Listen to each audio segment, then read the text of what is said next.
Dr. Alexandre Cunha, infectologista do Grupo Sabin, e eu estou aqui para responder algumas perguntas que foram formuladas no nosso webinar no dia 28 de abril de 2020. Vamos lá. O IgA se parece um pouco com o IgM. Ele se destina a ser um marcador de fase aguda de doença. Em alguns kits tem mostrado que ele pode ter um desempenho melhor do que o IgM no caso específico do coronavírus. Mas assim como o IgM, ele também pode apresentar reações cruzadas.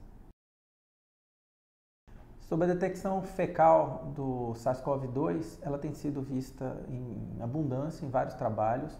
A carga viral é muito relevante, mas não há partículas virais viáveis. Portanto, essa não é considerada uma forma de transmissão eficaz para essa doença. O escarro poderia ser sim uma boa amostra para identificar o coronavírus, uma vez que essa infecção é de trato respiratório inferior. No entanto, a maioria dos casos cursa com tosse seca e a gente não tem uma amostra representativa de escarro para conseguir fazer essa análise. Então, no momento, a análise é feita em suave de nasofaringe e em lavado brônquico. É possível que um paciente tenha doença pelo coronavírus com um RT-PCR positivo e depois de muitos dias não tenha IgM e IgG positivos. Isso pode acontecer pelas limitações dos métodos sorológicos disponíveis ou até pelos pontos de corte que são utilizados na interpretação desses exames. Possivelmente nos próximos meses a gente vai ver um maior desenvolvimento desses kits sorológicos e esses problemas devem ser sanados. Mas uma vez que o paciente já teve um teste molecular positivo, esse paciente é considerado como já tendo tido a doença. O teste nas fezes não está sendo feito, não há padronização, porque ele não tem nenhuma utilidade clínica. Apesar de a gente encontrar vírus nas fezes, essas partículas virais não são infectantes pelos trabalhos que foram publicados até agora, então não há nenhuma necessidade da gente identificar vírus nas fezes. Para alcançar a maior sensibilidade no teste de PCR, o ideal é que nos casos sintomáticos seja feito entre o terceiro e quarto dia de sintomas e nos casos que forem submetidos à ventilação mecânica após a intubação, o pico é em torno do oitavo, nono dia de sintomas. Mesmo com coleta adequada nos períodos adequados, a sensibilidade do teste não é muito alta, sendo suave de nasofaringe, em torno de 70% de sensibilidade e as amostras de trato respiratório inferior entre 80% e 85% de sensibilidade. A reação de PCR, como qualquer técnica laboratorial, pode apresentar resultados falsos positivos, mas especificamente para essa reação, isso é extremamente raro, em virtude do material genético do vírus ser uma assinatura, ser impressão digital do vírus. Podem ocorrer problemas pré-analíticos, contaminação, inclusive analíticos, mas com o controle de qualidade adequado, isso é bem raro de acontecer. Um paciente que teve infecção comprovada por biologia molecular e não apresenta viragem de anticorpos IgM e IgG depois de 10 ou 15 dias, pode se enquadrar em uma de duas situações. Ou realmente uma produção lenta de anticorpos, que pode vir a positivar depois de 20 ou 30 dias, ou uma limitação dos kits sorológicos que são atualmente utilizados. Com o maior desenvolvimento dos kits ou com o passar do tempo, esse paciente pode vir a apresentar resultados positivos. O valor preditivo positivo e o valor preditivo negativo dependem, além da sensibilidade e da especificidade, que são características intrínsecas do teste, da prevalência da doença naquele grupo populacional que está sendo testado. Então, no caso de testagem, amostragem da população, isso seria a prevalência na população.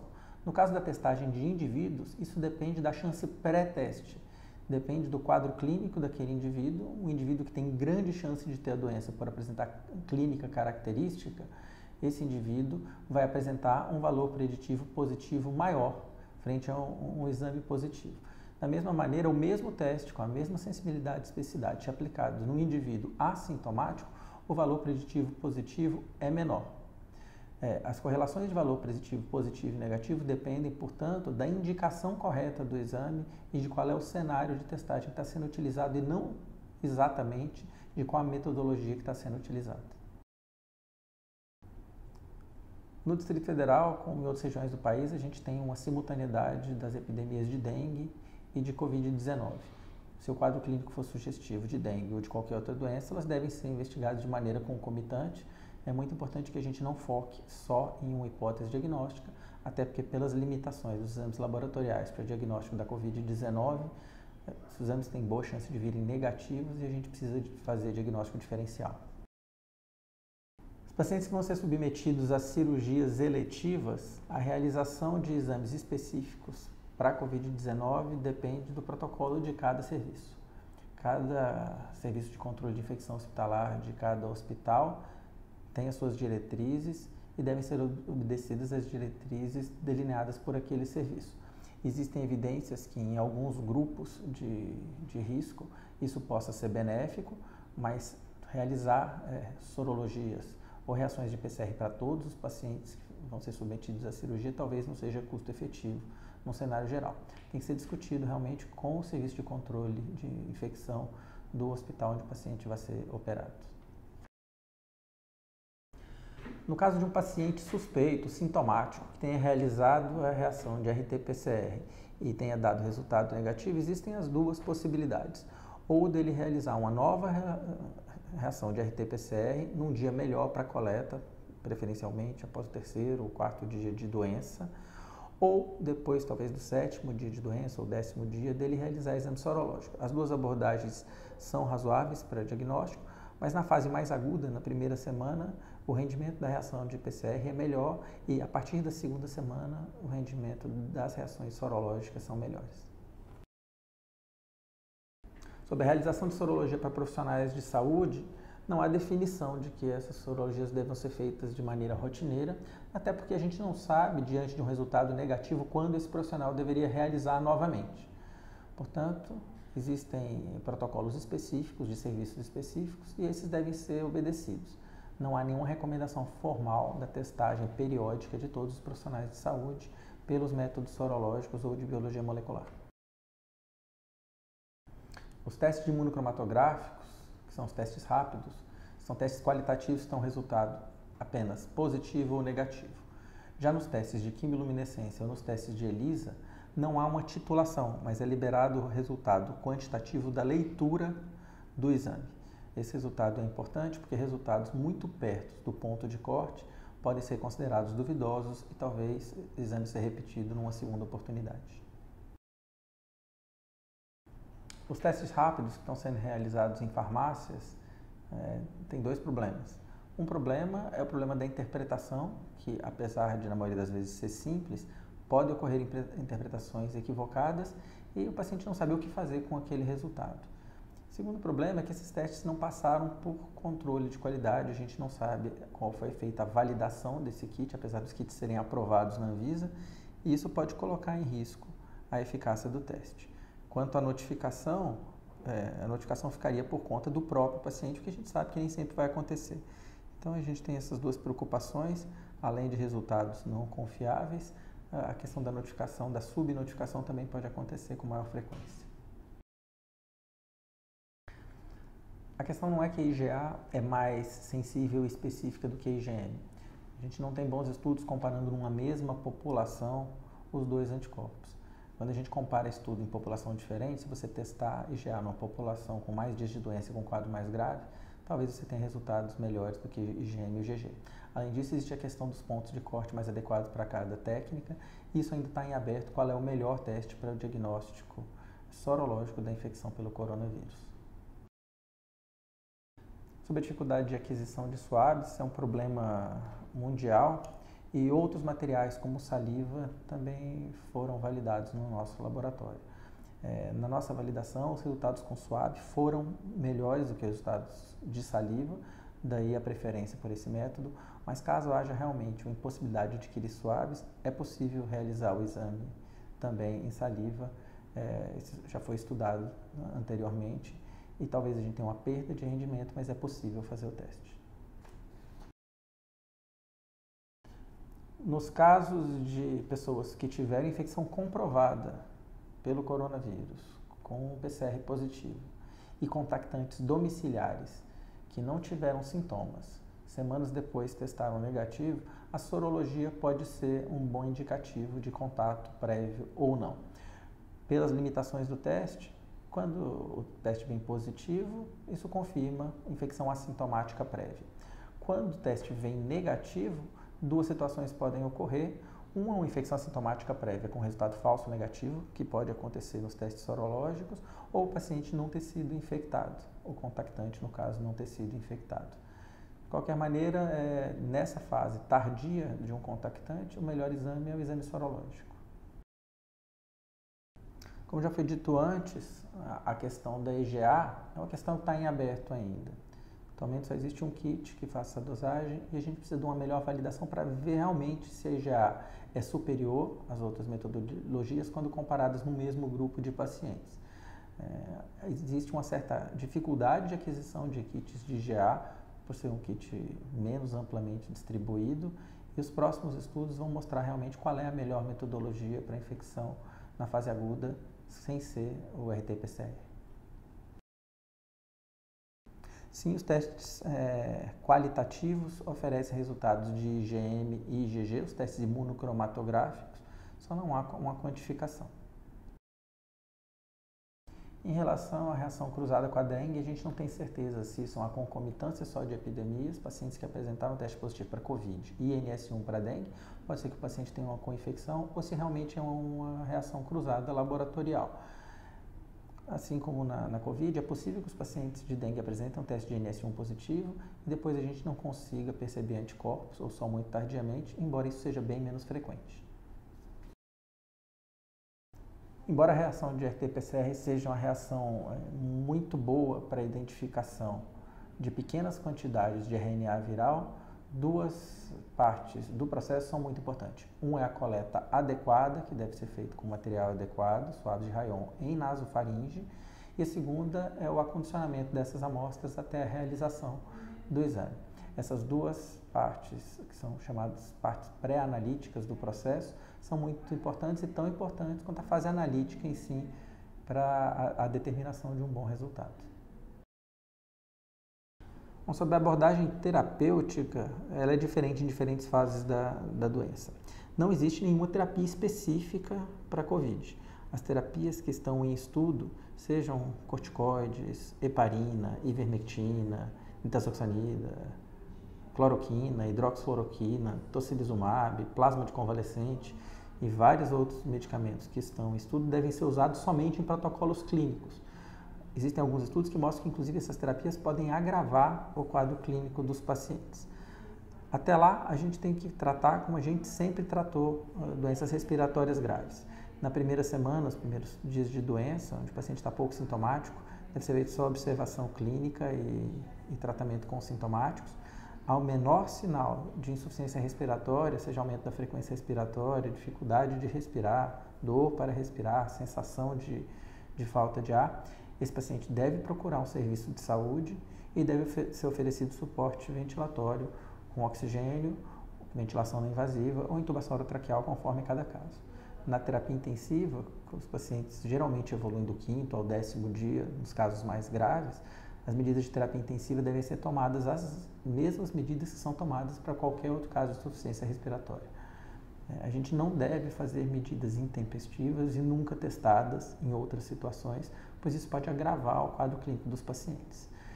Os pacientes que estão em observação domiciliar, o mais importante é observar realmente a insuficiência respiratória. Nesse caso, um oxímetro digital ajuda muito a monitorização dessa saturação de oxigênio, que muitas vezes pode ser uma baixa saturação, sem que o paciente tenha uma percepção clínica disso. Sim, o CEBIN está atento para esses casos de infecção de dengue e a gente sempre testa amostras de exames novos, como por exemplo a Covid-19, com infecções que a gente já tenha. A gente tem uma corte grande de gestantes, que é um grupo que muitas vezes dá reação cruzada, testando para ver se tinha alguma interferência com os exames para Covid-19, até agora não encontramos. E agora, com o acúmulo de casos de dengue, a gente também tem testado essas amostras para ver se achamos alguma reação cruzada. Até o momento não foi achado, mas isso continua em estudo. Sobre a testagem populacional, inicialmente a melhor medida seria testar os indivíduos sintomáticos para que fosse feito o diagnóstico e isolamento mais precoce, principalmente teste com RT-PCR. Para a testagem sorológica da população, O ideal seria fazer estudos de amostragem populacional para a gente ter uma ideia de qual é a prevalência real, incluindo aí também os pacientes assintomáticos, nos quais não faria muito sentido a gente fazer o teste de RT-PCR. Isso, ao longo da evolução da epidemia, pode nos fornecer melhores dados para planejar melhor as nossas medidas de saúde pública, como o distanciamento social, por exemplo. A diferença entre a quimiluminescência, o ELISA, e o teste imunocromatográfico, o teste rápido para IgM-IgG, varia de acordo com o kit. E o teste imunocromatográfico, em geral, é um teste que é mais rápido, de mais fácil execução, mas que tem pior sensibilidade e especificidade. Para cada kit, a gente tem, cada marca de insumo, a gente tem valores de sensibilidade e especificidade diferentes, e mais do que isso, para cada grupo de pacientes testados, a gente pode achar valores diferentes para o mesmo kit. Então, se uma determinada metodologia é validada em pacientes graves internados com mais de 10 dias de evolução, e esse mesmo kit é testado numa população que inclua também assintomáticos e casos leves com 7 dias de evolução, a sensibilidade e especificidade vai ser muito diferente.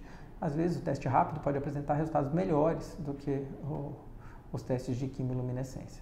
Isso vai depender da população que foi estudada e também dos pontos de corte que forem aplicados.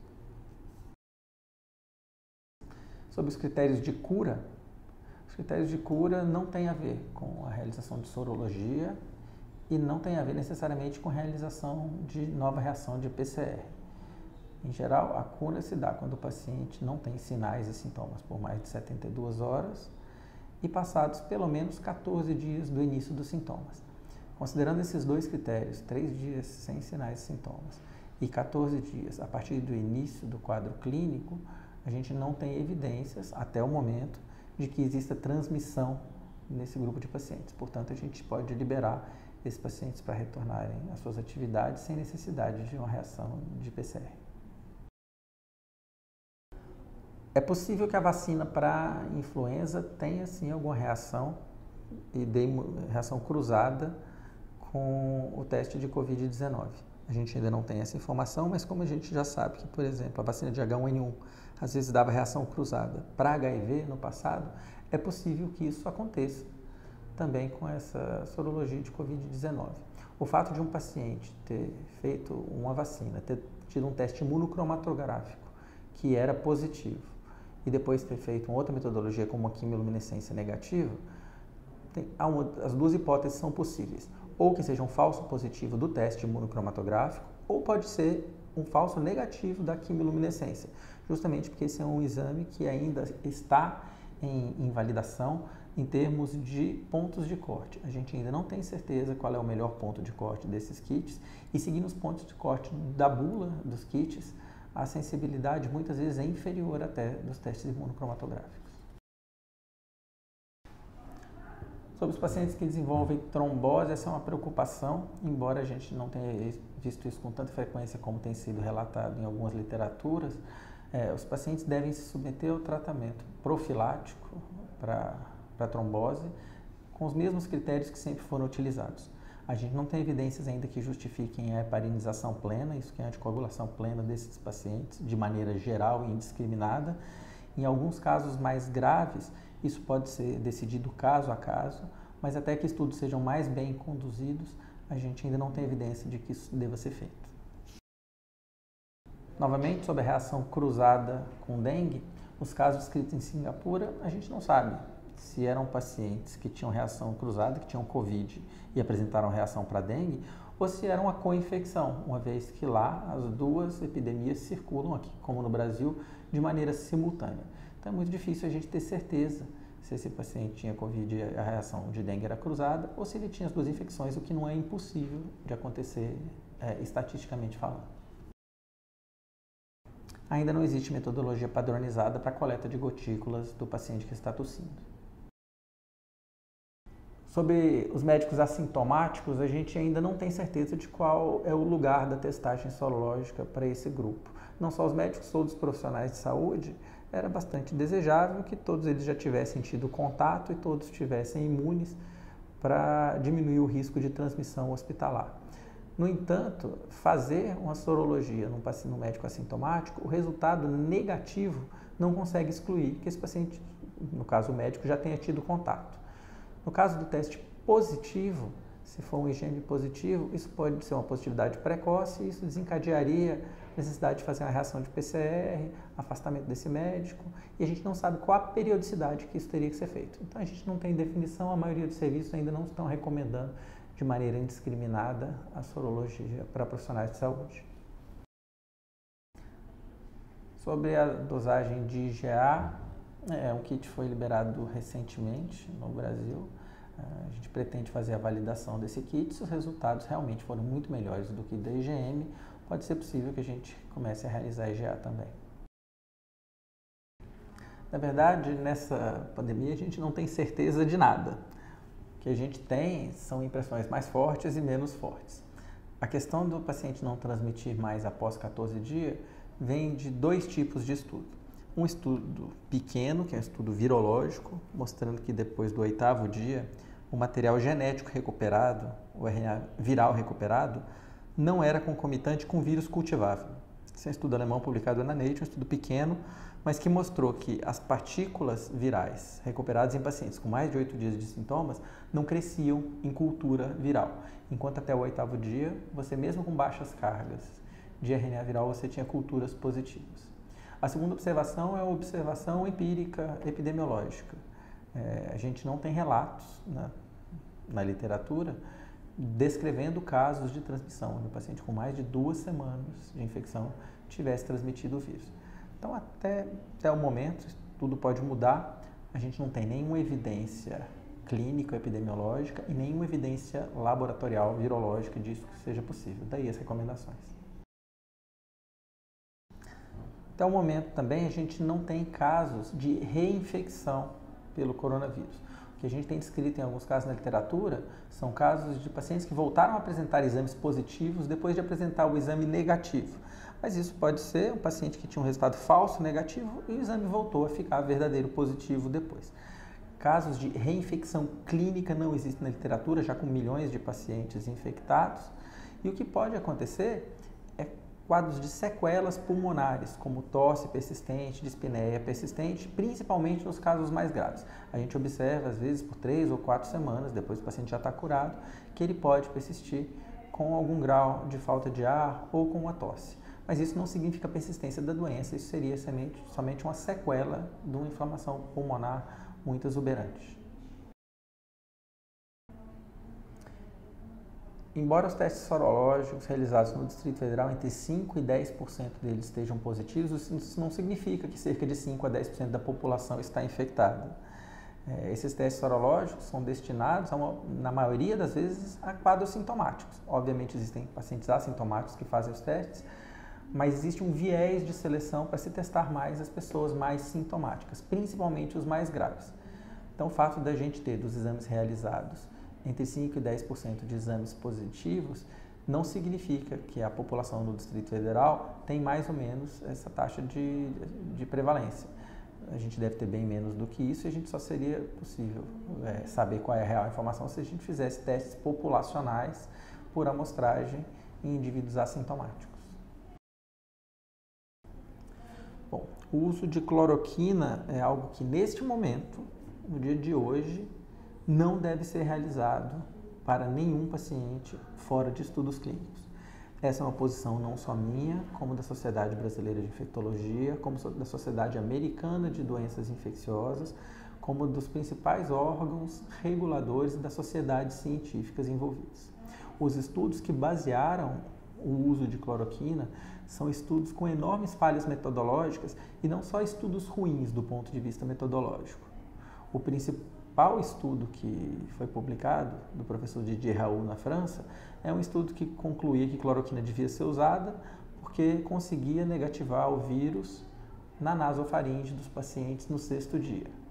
Quando vai se ler esse estudo, coisa que muita gente não se deu trabalho, a gente descobre que os pacientes que não usaram cloroquina, nesse mesmo estudo, todos evoluíram muito bem.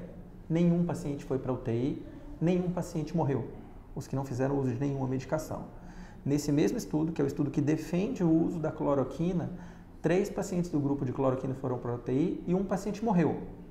E daí você pode perguntar, mas então por que houve vantagem da cloroquina nesse estudo? Porque esses pacientes foram excluídos do estudo. pacientes morreram e foram para a UTI, eles simplesmente foram retirados os resultados e foram analisados os resultados só dos pacientes que evoluíram bem. Então isso é um absurdo metodológico e a gente não tem nenhum estudo clínico com evidência de que cloroquina melhora desfecho. Além disso, cloroquina é uma medicação muito segura, hidroxicloroquina, até mais segura, usada em pacientes reumatológicos, o que é uma condição completamente diferente do paciente crítico da UTI, que se predispõe a arritmias, que tem inflamação do músculo cardíaco em até 16% nos pacientes graves com COVID em UTI. E talvez, com os grandes estudos que estão sendo realizados, a gente vai ver que, além de não haver benefício nenhum, cloroquina pode aumentar a mortalidade desses pacientes. A última análise é que cloroquina ou hidroxicloroquina não são novidades na COVID-19. Eles foram estudados para diversas doenças virais, foram estudados para ebola, dengue, zika, chikungunya, influenza, Epstein-Barr, e para todas essas doenças foram estudados de várias maneiras, para prevenção de influenza com resultados negativos, embora a cloroquina tenha ação in vitro. Para ebola, a cloroquina tem ação in vitro, mas aumentou a replicação viral em camundongos. Para chikungunya, cloroquina tem ação in vitro, mas quando foi usada em pacientes com chikungunya, piorou o quadro de síndrome articular pós-chikungunya. E assim, vários estudos foram feitos com cloroquina e hidroxicloroquina para doenças virais e os resultados foram negativos ou de pior evolução com o uso dessa medicação. Dessa maneira, parece uma aventura irresponsável a prescrição indiscriminada de hidroxicloroquina baseada em estudos ruins, vários dos quais, inclusive, com resultado clínico ruim, até que a gente tenha um bom resultado de estudo clínico. Sobre corticoides e broncodilatadores, devem ser prescritos caso a caso, nos pacientes que tenham broncoespasmo, que tenham necessidade, e o corticoide deve ser prescrito na UTI segundo as indicações que a gente já tem normalmente. Com relação ao retorno às aulas, é preciso que haja o retorno às aulas, e não só as aulas, como também as outras atividades, como os comércios, os serviços. É importante que a economia volte a funcionar, que as crianças voltem à escola, os pais voltem a trabalhar. No entanto, é preciso que isso seja feito de maneira gradual, bem estudada e não de maneira intempestiva e simultânea. Alguns grupos, como crianças, por exemplo, existem dados discordantes. Embora crianças normalmente para doenças respiratórias sejam ótimos transmissores, por muita aglomeração, dificuldade de uso de máscara, higiene de mão, criança se abraça, criança beija, criança volta para casa, parece que para o SARS-CoV-2, para a COVID, a importância das crianças na cadeia de transmissão é menor. Por esse ponto, talvez faria sentido um retorno mais precoce das aulas. Por outro lado, escola não é uma atividade economicamente tão importante quanto os serviços e comércio, que é o que mais está impactando a economia do país. Nesse sentido, talvez escolas pudessem ficar para um segundo momento. Essa é uma questão que tem que ser discutida no âmbito estadual. Cada município ou cada governador tem que tomar a sua medida. E a gente tem pelo menos uma boa notícia, que crianças são uma população muito resiliente para essa doença, enquanto para outras doenças crianças são um grupo de risco. Para a Covid-19, já com milhões de casos no mundo, a gente conta casos esporádicos de acometimento infantil, então a gente não tem nenhuma preocupação, em especial com as crianças. O grande problema da reabertura das escolas é a circulação do vírus e o aumento de casos no resto da população, principalmente na população mais frágil. No momento, não há recomendação de se fazer coletas sucessivas de amostras para o PCR de COVID, depois de uma amostra negativa, a não ser no paciente sintomático, com forte suspeita que não tenha colhido no dia ideal. Por exemplo, paciente que colhe no segundo ou terceiro dia, às vezes vale a pena repetir o exame no quarto ou no quinto dia. Já se o paciente tiver colhido no período ideal, ou pacientes pouco sintomáticos, não há recomendação de se ficar repetindo o exame. Existe sim co-infecção do SARS-CoV-2 com outros vírus respiratórios. A gente já viu infecção com rinovírus, com metapneumovírus, com influenza não me lembro de ter visto até o momento, mas é comum que na chegada do inverno agora a gente tenha quadros de co-infecção. Por isso é importante também pesquisar com painel viral, painel para outros vírus respiratórios, de modo que a gente possa perceber essas co-infecções e tratar infecções como influenza, por exemplo, para a qual tem medicação específica. A questão que tem sido muito debatida, a questão do isolamento seletivo ou isolamento vertical contra o isolamento horizontal.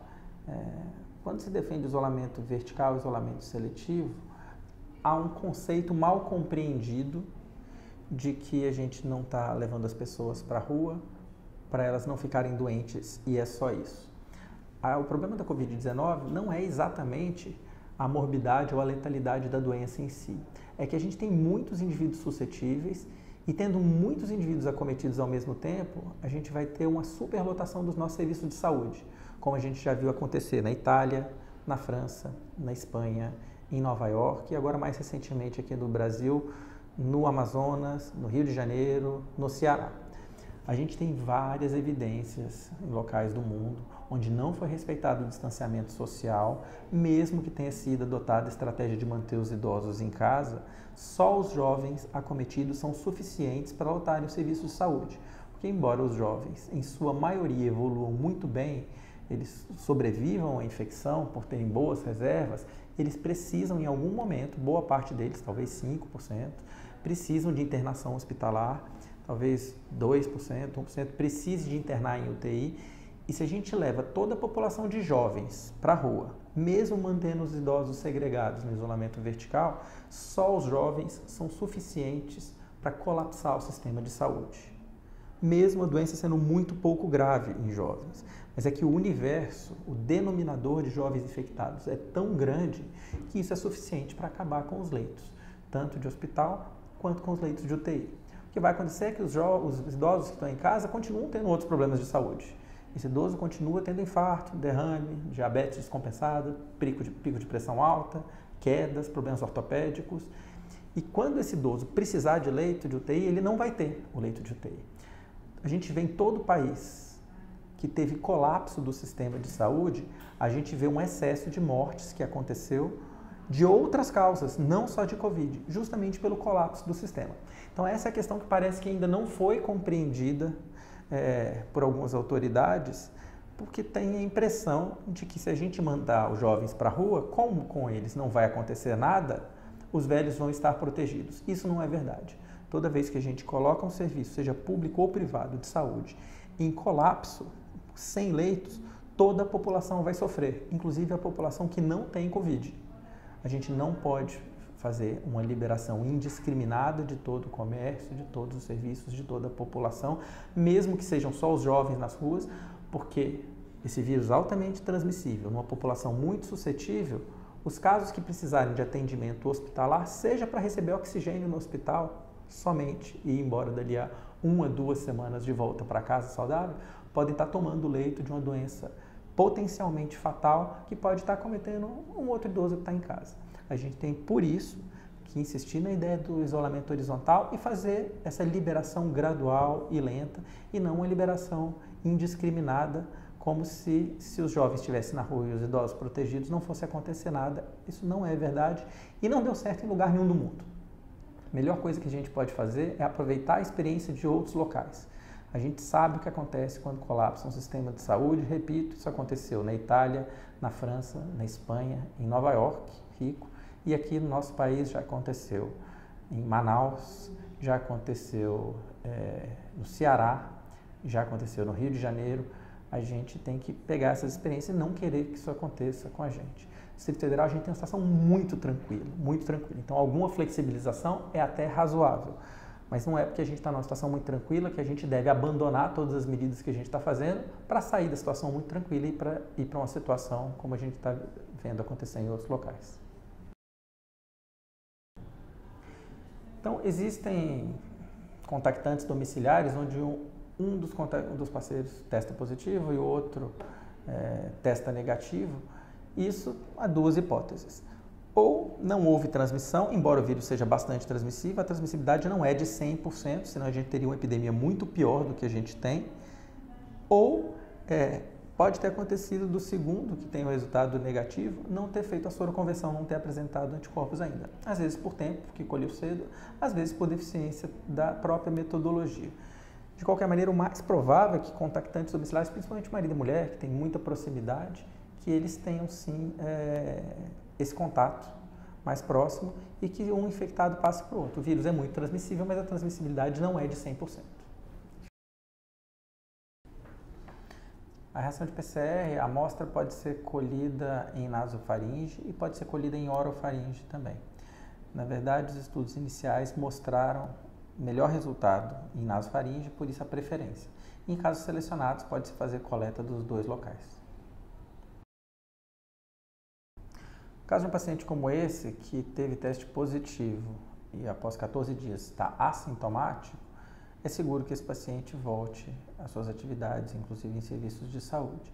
Cada instituição pode ter seu protocolo, em algumas instituições pode ser necessária a realização de PCR para liberar, mas de acordo com as evidências científicas que a gente tem, o período de transmissibilidade desse profissional já passou. A realização de sorologia nesse caso não muda em nada a conduta. A sorologia não é uma condição necessária para que esse paciente não esteja mais transmitindo o vírus.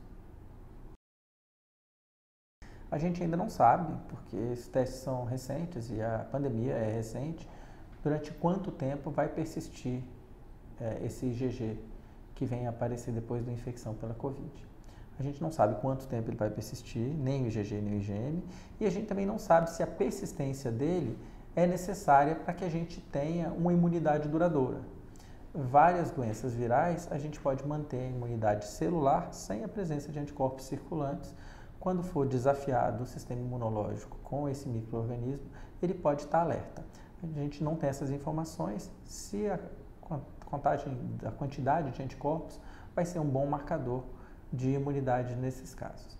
Até o momento parece que o simples contato com o vírus, independente da quantificação dos anticorpos, confere imunidade, porque senão a gente já teria muitos casos de reinfecção relatados na literatura.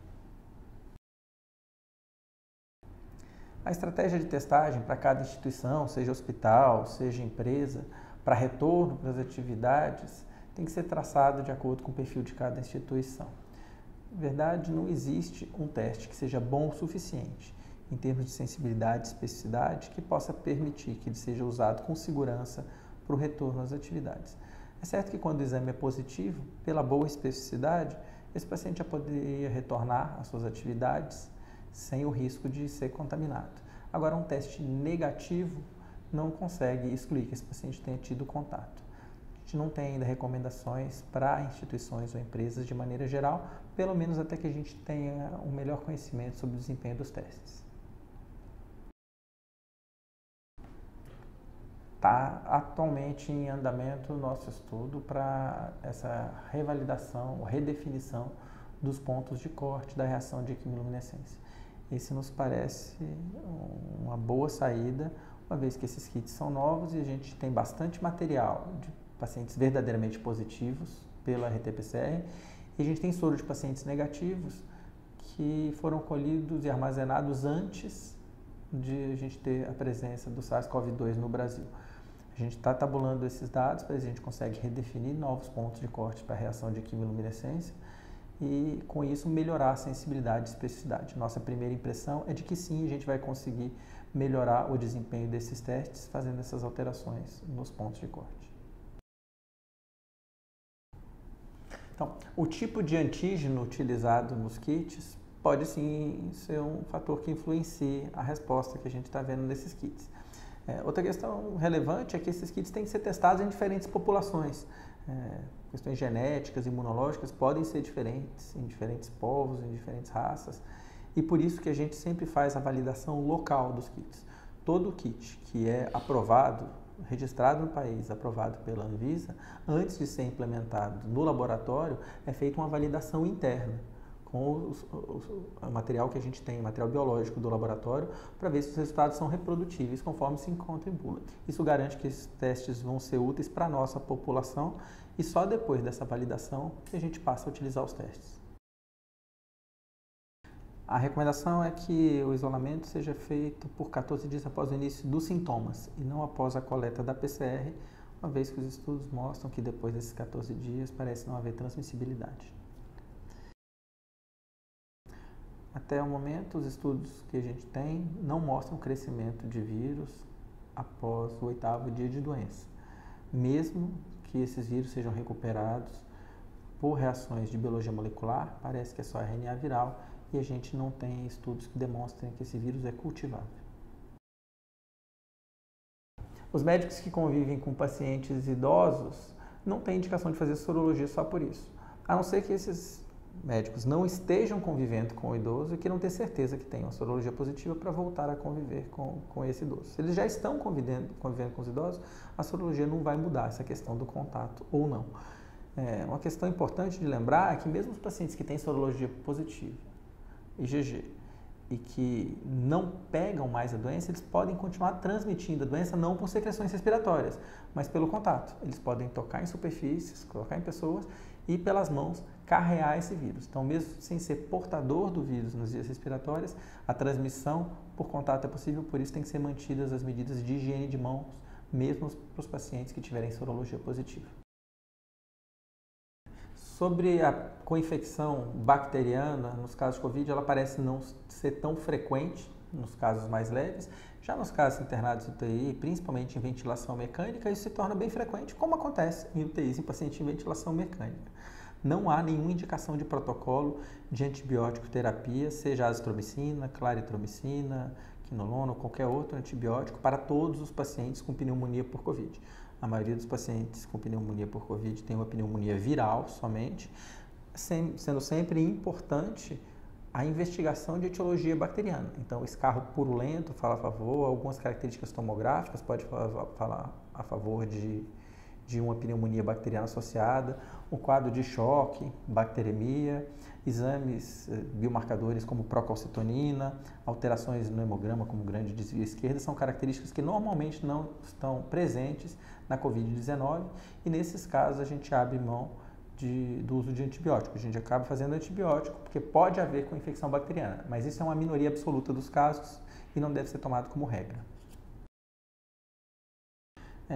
Gostaria muito de falar sobre tratamento, tenho uma predileção por esse assunto, que como era uma live para a questão do diagnóstico laboratorial, a gente não abordou isso. Mas o conselho que eu posso dar é aguardem estudos científicos antes de prescreverem ou tomarem medicações. Até o momento não existe nenhuma medicação comprovadamente eficaz e posso ir até mais longe, não existe nem a sugestão de que alguma medicação seja eficaz para a Covid. Os riscos são bem palpáveis, os benefícios são muito pouco intangíveis. Acho irresponsável nesse momento a prescrição de qualquer medicação específica.